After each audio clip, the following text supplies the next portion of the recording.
అందరూ ఒక నిమిషం పాటు చేతులు చాచి దేవుని నామాన్ని స్తుతించటానికి నాతో కలిసి ప్రయత్నము చేయండి. హల్లెలూయా, హల్లెలూయా, praise the Lord, praise the Lord, హల్లెలూయా, హల్లెలూయా, praise the Lord, praise the Lord. యేసువా వందనం, యేసువా వందనం, యేసువా స్తోత్రం, యేసువా స్తోత్రం. తండ్రి వందనం, తండ్రి వందనం, తండ్రి స్తోత్రం, తండ్రి స్తోత్రం. ఆత్మదేవా వందనం, ఆత్మదేవా వందనం, ఆత్మదేవా స్తోత్రం, ఆత్మదేవా స్తోత్రం. త్రియేక దేవా వందనం, త్రియేక దేవా వందనం, త్రియేక దేవా స్తోత్రం, త్రియేక దేవా స్తోత్రం. హల్లెలూయా, హల్లెలూయా, praise the Lord, praise the Lord, హల్లెలూయా, హల్లెలూయా, praise the Lord. Praise the Lord. దివ్య బాల యేసువా వందనం, దివ్య బాల యేసువా వందనం, దివ్య బాల యేసువా స్తోత్రం, దివ్య బాల యేసువా స్తోత్రం. అద్భుత దివ్య బాల యేసువా వందనం, అద్భుత దివ్య బాల యేసువా వందనం, అద్భుత దివ్య బాల యేసువా స్తోత్రం, అద్భుత దివ్య బాల యేసువా స్తోత్రం. హల్లెలూయా, హల్లెలూయా, praise the Lord, praise the Lord. హల్లెలూయా, హల్లెలూయా, హల్లెలూయా, హల్లెలూయా, హల్లెలూయా, హల్లెలూయా, హల్లెలూయా, హల్లెలూయా, హల్లెలూయా. హల్లెలూయా. క్రీస్తునాథుని యందు మిక్కిలి ప్రియ సహోదరి సహోదరులారా, అద్భుత దివ్య బాల యేసు భక్తులారా, 3 వారాల క్రితం ఉదయం 6 గంటలకి నాకు ఒక ఫోన్ రావటం జరిగింది. ఆ ఫోన్లో నాతో మాట్లాడే వ్యక్తి మొదటిగా తనను తాను పరిచయం చేసుకున్నాడు. ఫాదర్ గారండి, నా పేరు సుబ్రహ్మణ్యం, నేను పలానా గ్రామం నుంచి ఈ విజయవాడ మిత్రాశ్రమంలోనే అని చెప్పి, ప్రతిరోజు ఉదయం 5:30 గంటలకి మీరు వీడియోలో యూట్యూబ్లో పెట్టేటువంటి వాక్యాన్ని తప్పనిసరిగా ఆలకించేటువంటి వాళ్ళల్లో నేను కూడా ఒక్కడిని ఫాదర్ అని చెప్పి, నా జీవితం సరిగా లేదయ్యా, నా జీవితం అంతా కూడా కష్టాల కడల్లో మునిగిపోయింది, నా జీవితం అంతా బాధలమయం, నేను ఆత్మహత్య చేసుకోవాలనుకుంటున్నాను అని చెప్పాడు. చెప్పి తన జీవితాన్ని ఈ విధంగా వివరించడానికి ప్రయత్నం చేశాడు.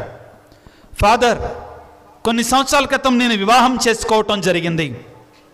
వివాహమైన తర్వాత మరి ముఖ్యంగా గత 3 సంవత్సరాల నుంచి నా జీవితంలో అసలు శాంతి లేదు, సమాధానం లేదు. ముఖ్యంగా నా తల్లిదండ్రులు చనిపోయారు గత 3 సంవత్సరాలలో. అదేవిధంగా నాకు కలిగినటువంటి ఒక కుమారుడు కుమార్తెలలో నా కుమారుడు మరణించాడు చిన్నపిల్లవాడిగా ఉన్నప్పుడే. అయితే నా కుమార్తె పిన్న వయసులో ఉండగానే, 2 సంవత్సరాల వయసులో ఉండగానే ఆమెకి లివర్ ట్రాన్స్ప్లాంటేషన్ జరగాల్సినట్టు అవసరత ఏర్పడింది, తప్పనిసరి పరిస్థితి ఏర్పడింది. ఈటన్నిటిలో కూడా నేను కూరుకొని పోయాను. నేను బాధలలో, కష్టాలలో, సమస్యల్లో కూరుకొని పోయాను. వీటి నుండి బయటికి రావడానికి నాకు ఏ మార్గం కూడా కనబడతలేదయ్యా అని చెప్పాడు. నేను అన్నాను, బాబు నీకు ఇష్టమైతే నేను ఇప్పుడు బయలుదేరి వస్తాను నిన్ను కలవడానికి అని చెప్పాను. నేను వెంటనే బయలుదేరి వస్తాను నిన్ను కలవడానికి అని చెప్పి నిదానంగా ఆయనతో మాట్లాడటం ప్రారంభించాను. ప్రియులారా, అతనితో నేను సుమారుగా 45 నిమిషాల పాటు మాట్లాడటం జరిగింది. ఆ మాట్లాడుతూ ఉండగా ప్రథమంగా అతనికి నేను ఓదార్పు కలిగినటువంటి దేవుని యొక్క మాటలని అతని ముందుంచటం జరిగింది. ఆ తర్వాత అతను కొంచెం నిదానించిన తర్వాత అతనితో అన్నాను, బాబు నువ్వు ఇప్పటి వరకు నీ జీవితంలో ఉన్నట్టు బాధలు, కష్టాలు, శ్రమలు, ఆందోళనలు, ఆవేదనలు నాతో పంచుకున్నావు. ఇప్పుడు ఒకసారి నేను నిన్ను అడుగుతున్నా, నీలో సంతోషదాయకమైనటువంటిది ఏమీ లేదా? ఆనందదాయకమైనటువంటిది ఏమీ లేదా? దేవుడు నీకు ఇది మేలు చేశాడు, నీకు ఇది దీవెన చేశాడు అనేటువంటిది ఏమీ లేదా అంటే అప్పుడు అతనితో మాట్లాడటం ప్రారంభించాడు. ఏమిటంటే, స్వామి ఎందుకు లేవు స్వామి, దేవుడు నాకు ఒక మంచి భార్యనిచ్చాడు, నన్ను అర్థం చేసుకునే భార్యనిచ్చాడు, నా బాధలలో, నా కష్టాలలో, నా కన్నీళ్లలో నా భార్య నాకు తోడుగా ఉంటుంది అని చెప్పి అతను అన్నాడు, దేవుడు నాకు ఒక మంచి రైల్వే జాబ్నిచ్చాడు ఫాదర్, రైల్వే ఉద్యోగాన్ని ఇచ్చాడు ఫాదర్ అని చెప్పి ముగిస్తూ ఉండగా అతను ఒక మాట చెప్పాడు నాతో. ప్రియులారా, ఏమిటి అంటే, అదేంటో కానీ ఫాదర్, నాకు శ్రమలు వచ్చిన ప్రతిసారి కూడా ఇక నా పని అయిపోయింది అనుకున్నప్పుడు దేవుడు తన వాక్యము ద్వారా నన్ను బలపరుస్తూనే ఉన్నాడు. దేవుడు తన మాటల ద్వారా నన్ను ఉత్తేజపరుస్తూనే ఉన్నాడు. దేవుడు నేను ఎంతగా పడిపోస్తే అంతగా లేవనెత్తుతూనే ఉన్నాడు అని చెప్పి అతను అన్నాడు, నా బిడ్డకి నేను లివర్ ట్రాన్స్ప్లాంటేషన్ ఆ యొక్క ఆపరేషన్ చేయించాలి అంటే నా శక్తికి మించినటువంటి పని, నా అంతటా నేనుగా అది చేయించాలని నా వల్ల కాదు.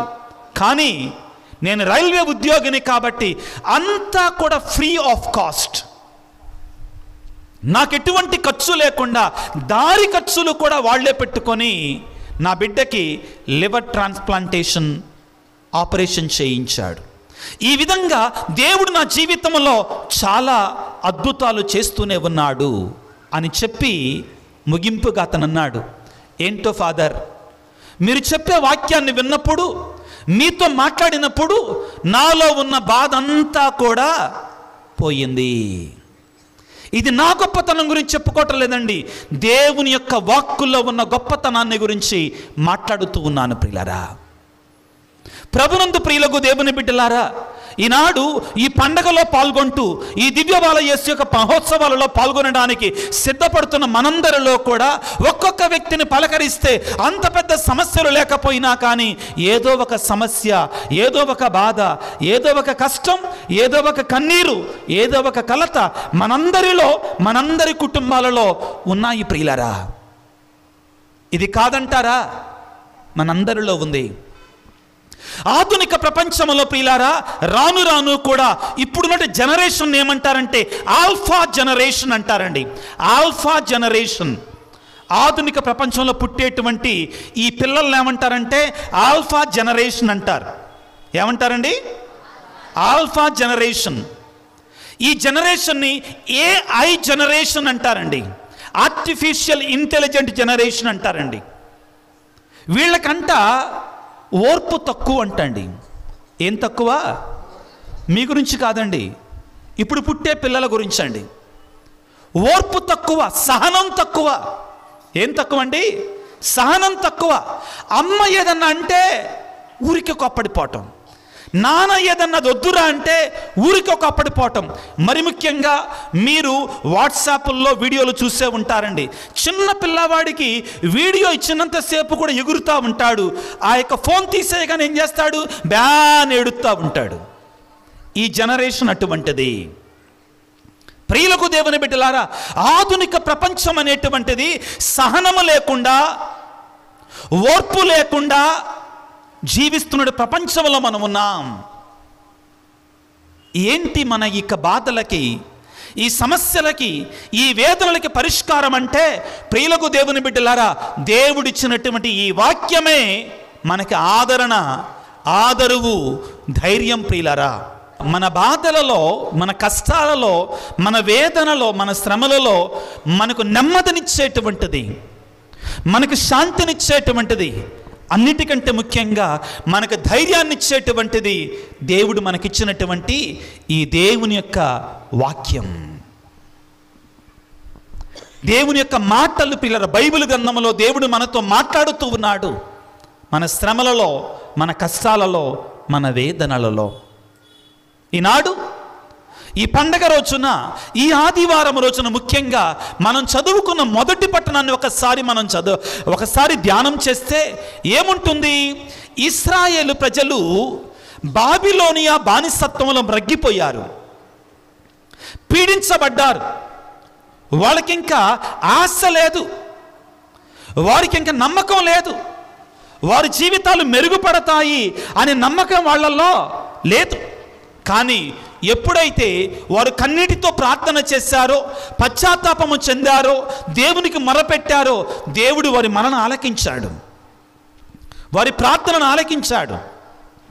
ప్రవక్తలైనటువంటి ఎజ్రా, నెహెమియాల ద్వారా వారిని విడిపించాడు, మరలా ఇశ్రాయేలు దేశానికి నడిపించాడు. బానిసత్వములో నీరసత్వముతో, నిస్సత్వతో, నిరుత్సాహంతో ఉన్నటువంటి వారిని మరలా వాగ్దాన భూమికి నడిపించాడు.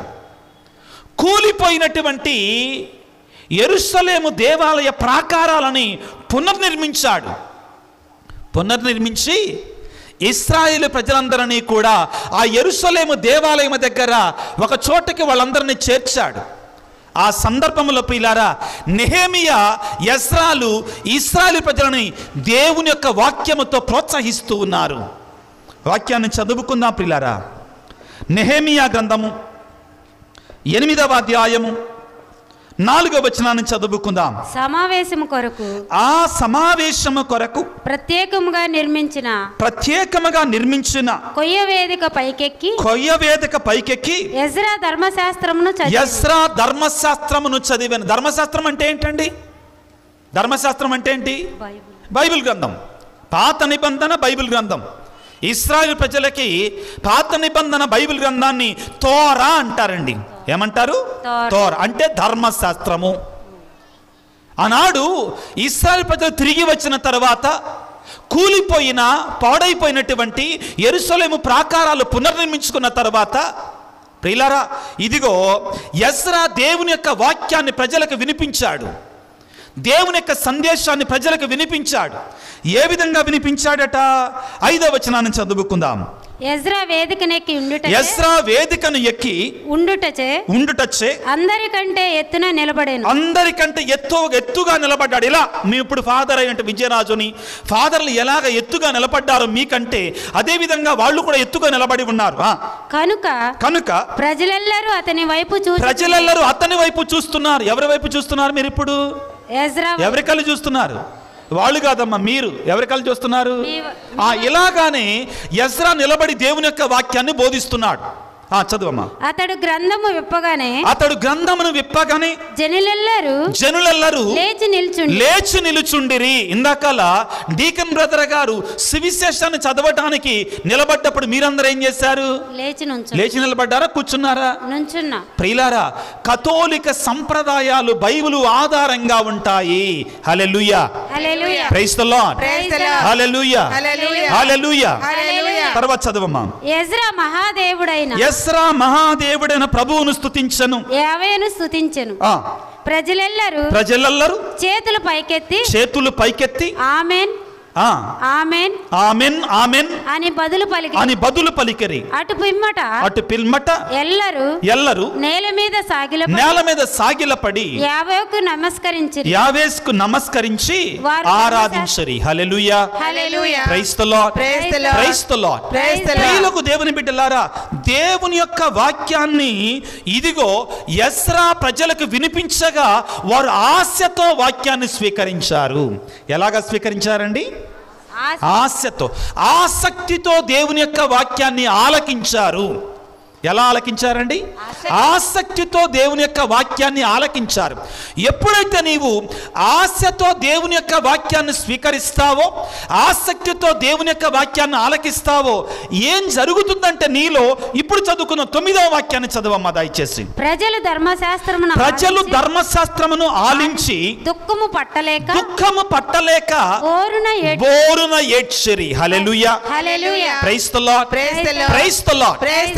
దేవుని బిడ్డ, నీవు నిజంగా దేవుని యొక్క వాక్యాన్ని మనస్సు విప్పి లగ్నము చేసి ఆలకిస్తే నీలో 2 కార్యాలు జరగాలి. నీవు నిజంగా మనస్సు విప్పి హృదయాన్ని తెరచి దేవుని యొక్క వాక్యాన్ని ఆలకిస్తే, ఏ విధంగా ఫాదర్ గారు గుళ్ళో ప్రసంగం చెప్తుంటే నిదానంగా బయటకు వచ్చి సెల్ ఫోన్ చూసుకుంటే ఈ కార్యాలు జరగవు. ముందే చెప్తున్నా, అర్థమవుతుందా? ఫాదర్ గారు దేవుని యొక్క వాక్యాన్ని బోధించడం ప్రారంభించినప్పుడు మనిషి ఇక్కడ మనసు ఎక్కడో ఉంటే ఈ కార్యాలు జరగవు. కానీ ఆశతో ఆలకించి ఆసక్తితో ధ్యానిస్తే నీలో 2 కార్యాలు జరుగుతాయి. ఒకటి ఏమిటి అంటే నీలో పరివర్తన కలుగుతుంది. హల్లెలూయా, praise the Lord, praise the Lord. దేవుని యొక్క వాక్యాన్ని ఆలకించినప్పుడు అయ్యో నేను ఈ దేవుని యొక్క వాక్యానుసారముగా జీవించలేకపోతున్నానే అని నీలో ఒకలాంటి హృదయ పరివర్తన కలుగుతుంది. కన్నీరు రావాలి, మారు మనసు జరగాలి. యేసు ప్రభు దేవుని యొక్క వాక్యాన్ని బోధిస్తుంటే, బాప్తిస్మ యోహాను దేవుని యొక్క వాక్యాన్ని బోధిస్తుంటే అయ్యా మేమేం చెయ్యాలి అని అడిగారా లేదా? అడిగారు. ఏమన్నారు? బాప్తిస్మ యోహాను, మీరు హృదయ పరివర్తన చెంది మీ పాపముల కొరకే పశ్చాత్తాపడి జ్ఞానస్నానం పొందండి అని చెప్పాడు. దేవుని యొక్క వాక్యాన్ని ఆలకించినప్పుడు జరిగేది ఇదే ప్రియులారా. అందుకనే హెబ్రీ పత్రికాకారుడు 4వ అధ్యాయం 12వ వచనంలో ఏమని చెప్తాడంటే, దేవుని యొక్క వాక్కు సజీవమును చైతన్యవంతమైనటువంటిది, అది రెండంచులు కలిగిన కత్తు కంటే పదునైనటువంటిది, కీళ్ల మధ్య కలియ వరకు ఛేదించుకొని పోతుంది అంటాడు. ఏంటి? ఆ వాక్కులో అంత శక్తి ఉంది, ఆ వాక్కులో అంత బలం ఉంది ప్రియులకు దేవుని బిడ్డలారా. రెండవది, మొదటిగా ఏం జరుగుతుందండి? నెహెమియా గ్రంథము 8వ అధ్యాయం 9వ వచనాన్ని చదువుకుంటే, ప్రజలు ధర్మశాస్త్రమును ఆలించి దుఃఖము పట్టలేక బోరున ఏడ్చెరి. 12వ వచనాన్ని చదువుకుందాం ఇప్పుడు.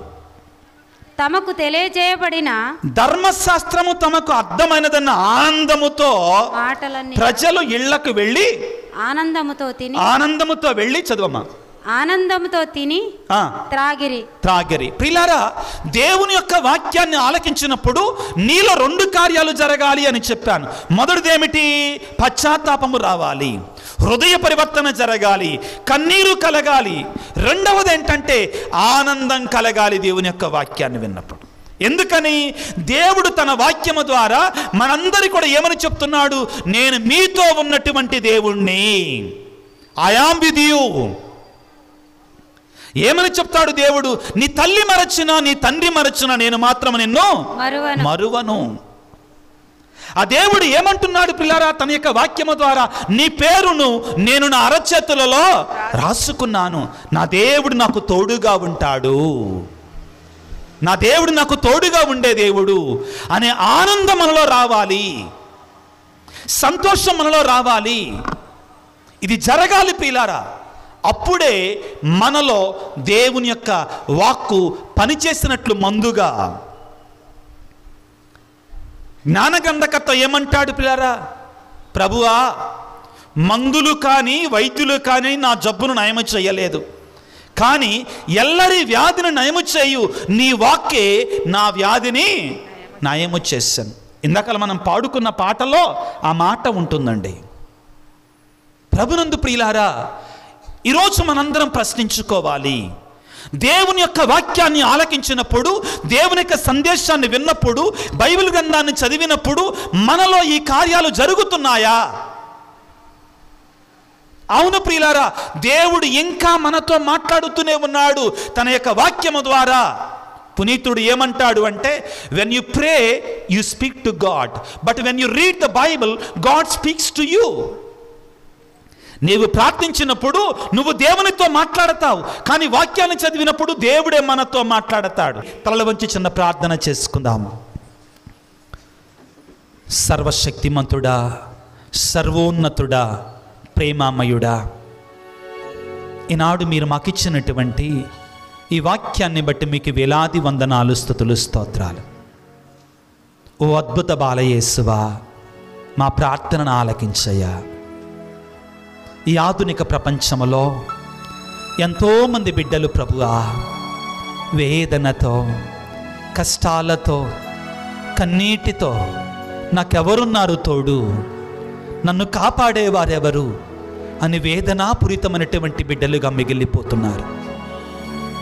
అనేక సమస్యలు, అనేక ఇబ్బందులు, అనేక రకాలైన సవాళ్ళు ప్రభువా,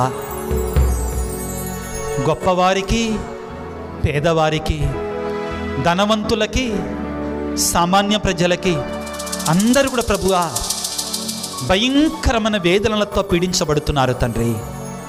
ఓ దివ్య బాలయేసువా, మమ్మ సందర్శించండి నాయన, మా కుటుంబాలను సందర్శించండి నాయన. నీ అద్భుత శక్తిని ప్రభువా మా గృహాలను నింపండి ప్రభువా. నన్ను ఎవరు ఎక్కువగా ఆరాధిస్తే నేను వారిని ఎక్కువగా దీవిస్తానని పలికిన దేవా, నిన్ను ఆరాధిస్తున్నామయ్యా, నిన్ను పూజిస్తున్నామయ్యా. మా కుటుంబాలకు నాదుడివిగా, మా కుటుంబాలకు తండ్రివిగా మీరుండండి ప్రభువా. ఈ రాత్రికాల సమయంలో ఓ దివ్య బాలయేసువా, అనారోగ్యముతో, దీర్ఘకాలిక వ్యాధులతో, బాధలతో ఉన్నటువంటి వారిని నీ పాదాల సన్నిధిలో ఉంచుతున్నాను తండ్రి. నీ అద్భుత శక్తితో ప్రభువా వారికి స్వస్థతను దయచేయి ప్రభువా. కుటుంబాల్లో సమస్యలతో ఉన్న బిడ్డలను దీవించండి నాయన. చదువుకునే బిడ్డలకు మంచి జ్ఞానాన్ని దయచేయండి ప్రభువా. చిన్నారి బిడ్డలకు మంచి ఆరోగ్యాన్ని దయచేయండి. యవ్వన ప్రాయములో ఉన్న బిడ్డలకు మంచి నడవడికను, చక్కని భవిష్యత్తును ఏర్పాటు చేయండి. గురువులు మఠవాసులని, మరి ముఖ్యంగా ఈ విచారణలో పనిచేస్తున్నటువంటి మా విచారణ గురువు డీకన్ బ్రదర్ గారు, మా సిస్టర్స్, వారికి సహాయం చేస్తున్న వారందరిని దీవించండి. వారు చేస్తున్నటువంటి విద్య, వైద్య, సాంఘిక సేవలను దీవించండి నా తండ్రి. మా విచారణలో ఉన్నటువంటి ఉపదేశులను, ఉపాధ్యాయులను ప్రభు, ఆ సంఘ పెద్దలను, మరిదల సభ్యులను, యూత్ మెంబర్స్ను ప్రత్యేకంగా దీవించండి ప్రభువా. వృద్ధాప్యములో ప్రభా మాకెవరు తోడున్నారు, మమ్మెవరు చూసుకుంటారు, కుమారులు కుమార్తెలు మమ్మ విడిచిపెట్టిపోయారు అని వేదనతో బాధలతో మునిగినటువంటి వారికి నీ ఓదార్పును, నీ ధైర్యాన్ని, నీ ఆశీర్వాదాన్ని దయచేయండి. ప్రత్యేకమైన రీతిలో ప్రభువా ఈనాడు ఈ దివ్య బాలయేసు యొక్క మహోత్సవాలలో పాల్గొనడానికి విచ్చేసినటువంటి ప్రతి బిడ్డను ప్రభువా 30 60 100 ఆనందముతో, సంతోషముతో, నీ శాంతితో, సమాధానముతో నింపమని మానాథుడైన అద్భుత బాలయేసు అతి పరిశుద్ధ నామమున అడిగి వేడుకొనుచున్నాము తండ్రి. ఆమేన్.